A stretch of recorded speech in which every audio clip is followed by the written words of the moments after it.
Welcome to another pedal hour video. So today we're going to do a rundown of all of the ownership costs for the time I've had this E93 BMW M3 from 2008.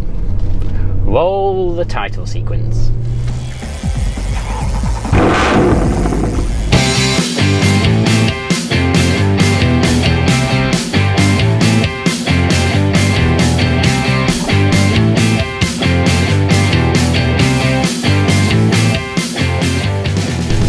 So I have owned this car coming up for about 2.5 years, and in that time on average I've done about just over 5,000 or 6,000 miles a year. So I'm going to break down for you the costs, how much it has cost me personally since owning this car. The costs that I'm going to give you also include not just maintenance, not just insurance, not just road fund license, or as we all like to call it, car tax, but also the dreaded depreciation and fuel.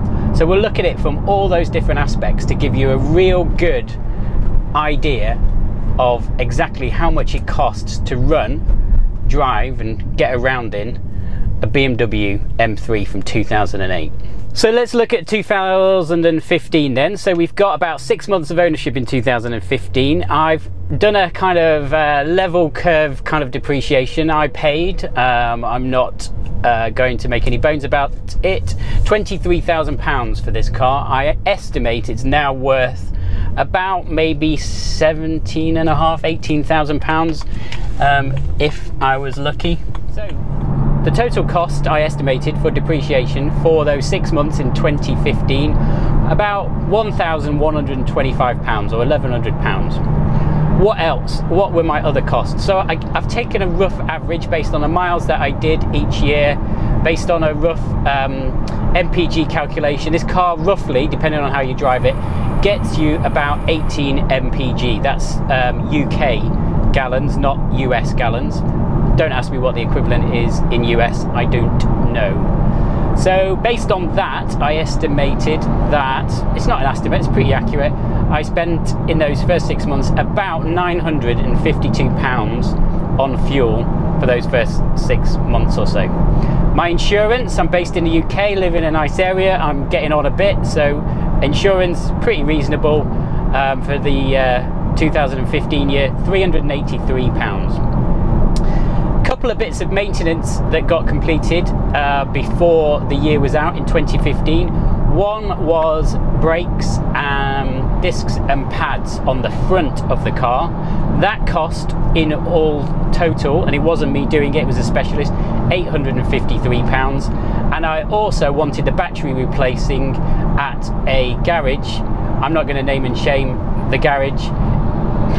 Maybe I should, I don't know. Anyway, they didn't replace the battery. What they did was diagnose God knows what was wrong with the navigation console and saying it was draining power.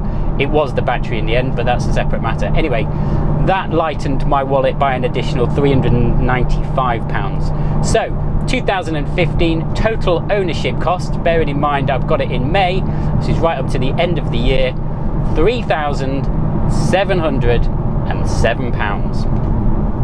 Okay, so moving on to 2016, which is our first kind of full year of figures really. So what have we got? What happened in 2016? Well, taking into account depreciation, total cost of depreciation based on our rather rough estimated formula, I reckon depreciation totaled about £2,250. Moving on to fuel, based on the mileage that I did that year, I estimate I spent about £1,820 on fuel. Insurance was a little bit cheaper that year, down to £291. Maintenance that year, so I had a few things done that year. I had an alloy wheel repaired that I'd buggered up, not kind of routine maintenance, I suppose, more my own fault. That was £108 it cost to patch that up. MOT test, that was about 55 quid, normal kind of cost. Also had a error code thrown up with a misfire on cylinder 8. I had to do some bit of diagnosis with that. That cost me about 95 quid. That also subsequently ended up turning into another bill for about 143 pounds something, where the spark plug on cylinder 8 and also the ignition coil were replaced to fix that misfire. That year, in the middle of the year, around June time frame, we also had new discs and pads fitted to the back of the car. So if you remember me saying earlier, on the 2015 year we had the fronts done, we did the backs. Total cost for that a little bit cheaper this time. Apparently the discs, which are pretty expensive, had come down in price a bit, thankfully. So that was the princely sum, again I didn't do it myself, of £586.21. So we've done depreciation, we've done fuel, we've done insurance. Total maintenance cost for the 2016 year, £1,113. Oh, and not forgetting road fund license as well, £518. And I've broken out kind of the other bits and pieces. I also had a dash cam, a cheapy one, which I'm still using, for about £40. All in all, total cost then for the 2016 year of owning this car, depreciation, fuel, road fund license, everything, £6,140.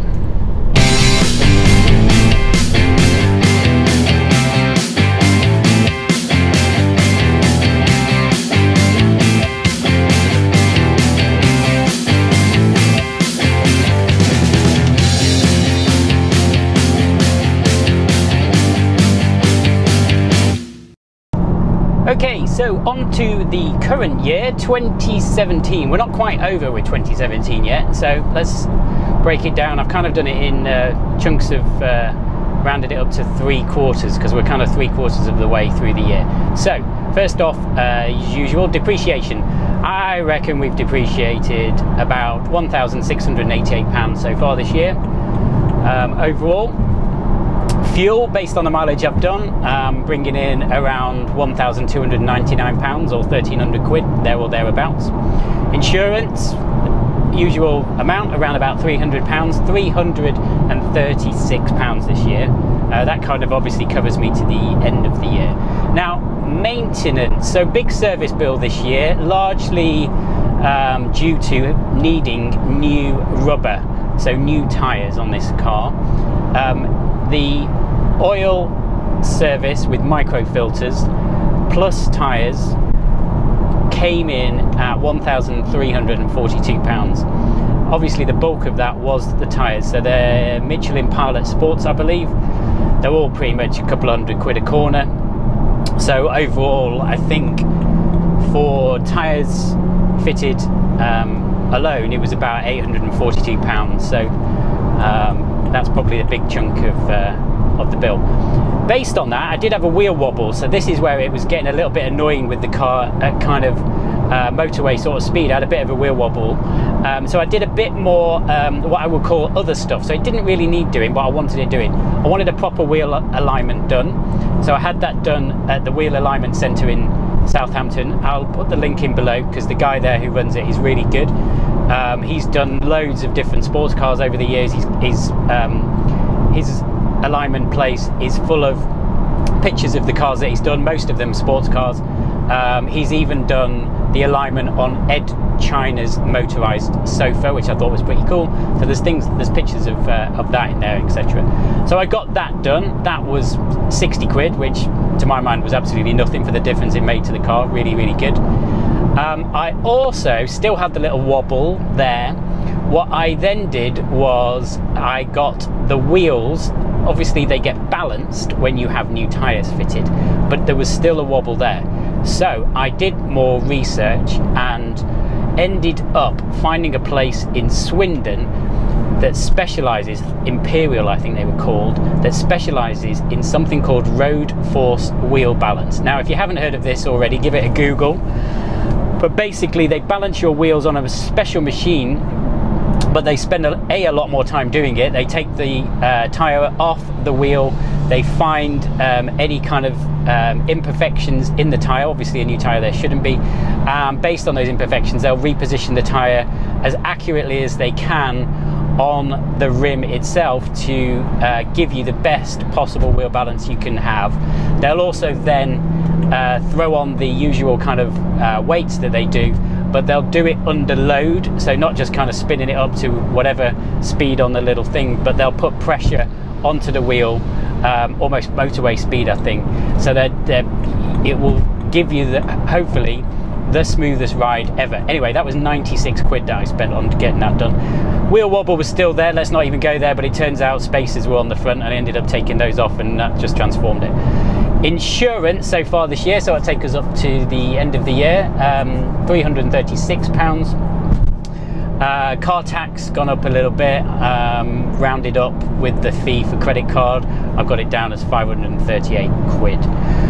So maintenance, what did we say? 13,500 quid, £1,343. So total so far for 2017, £5,859.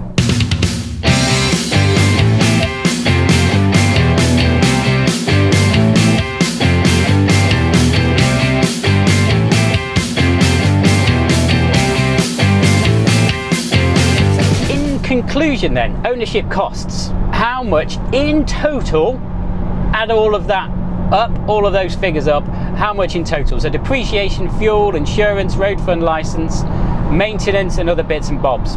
Oh, one of the other things I did, forgot to mention, in 2017, had the car detailed as well. That cost me a little bit of money too. Anyway, so I'll throw that in there as well. Total cost then, all of those things rolled together in, like I say, 2.5 years of ownership. And I'm talking about absolutely everything here. So we're talking about that there is no cost that has gone hidden. There's nothing hidden here. I suppose the only thing, if you're considering buying a BMW M3, that you may need to factor in based on personal circumstance would be any kind of finance agreement or finance arrangement. Anyway, back to total costs of, it comes in at, are you ready? Wait for it. £15,706. Now, I rolled that into how much is that per mile based on the mileage that I've done in this car, and it comes to £1.20 per mile. So every mile that you do in this car costs £1.20. So I've been doing this video for maybe 10-15 minutes and I've probably done about 11 miles. So already this video has cost me 15 quid. So click the ads and then I'll be able to recover the cost of doing this video back at least. But in all seriousness, there you go, £1.20 a mile to own BMW. I think, personally, you don't go into buying any kind of performance car without knowing upfront kind of how much it's going to cost you. So if you are considering buying one of these, hopefully you found this useful. If you have, please comment below, tell me what you think. Tell me what you think about your own BMW M3. If you've got one, how much does yours cost to run? Have you got tyres cheaper? Has maintenance been less? Has maintenance been more? I know there's problems, lots of people have problems with the throttle actuators. That's quite a common fault. These had been done on this car before I'd bought it. So by all means, write in the comments, tell me what you think. Feel free to follow me on Instagram, on Twitter. Give this video a thumbs up if you liked it. Please do, it really helps. And also subscribe. Thanks for watching.